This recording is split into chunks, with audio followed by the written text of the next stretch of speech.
free-thinking citizens of the world.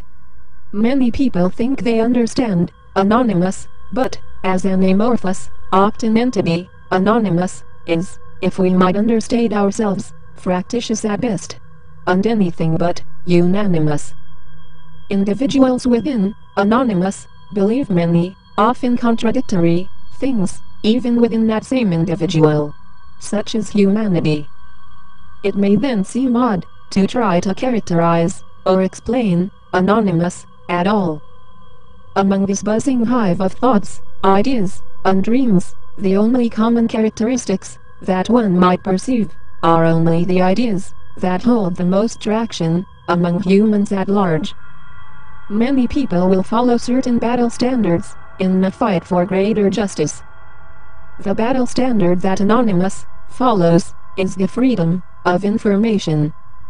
Without information, one cannot fight for any other cause.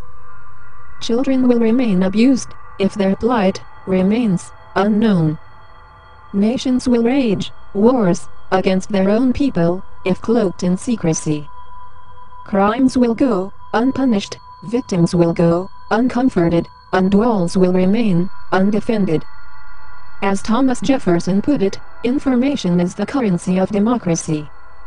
But we would go further and say that information is the lifeblood of society.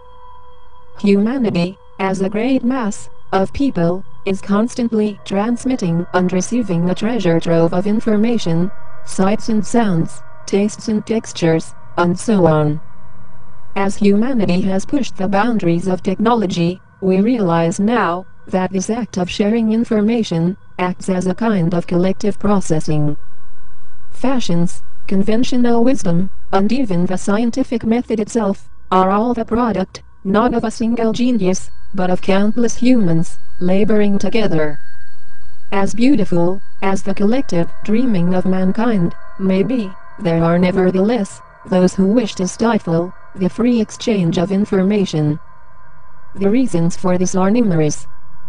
Expression of political dissent is often repressed in autocratic regimes, and those offended by certain types of communication seek to have the offending material removed.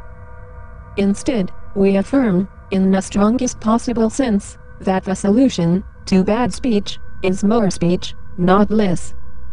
When information is hidden from view, for any reason, its sudden and inevitable revelation is necessarily shocking and cause for alarm. Without a precedent to relate to, and without open dialogue to communally process it, the information becomes harmful due to the censorship itself. We challenge the citizens of democracies everywhere to hold their governments accountable to the people.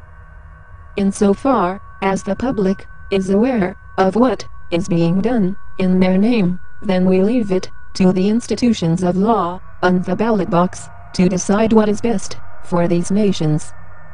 Insofar as the people are kept in ignorance about what is done in their name, though, we object in no uncertain terms to elected officials covering up crimes to avoid scrutiny. We thus work for a radical transparency in governments everywhere to hold them accountable for crimes committed in the state's name. We call also for a public and open debate over the issues of copyrights and patents. For too long, we have watched private companies abuse these legal channels as a form of litigational capital. We cannot, in any way, support any business models which rely on the slavery of information for its own sustenance. If the freedom of information requires that the laws be changed, then we work towards those ends in a peaceful and reasoned manner. We will not stand idly as the law is used to protect the strong and to persecute the weak.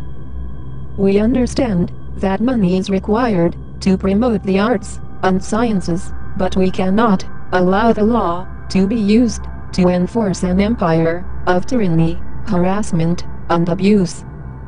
If the people decide to promote the arts and sciences, then we call for governments everywhere to promote them directly, rather than through the creation of enforced monopolies. We thus call for governments everywhere to promote freedom of information, whatever, wherever, and however it may arise. Governments which refuse to change with the changing world risk being left behind by it. We are anonymous. We are free. And we wish you would be too.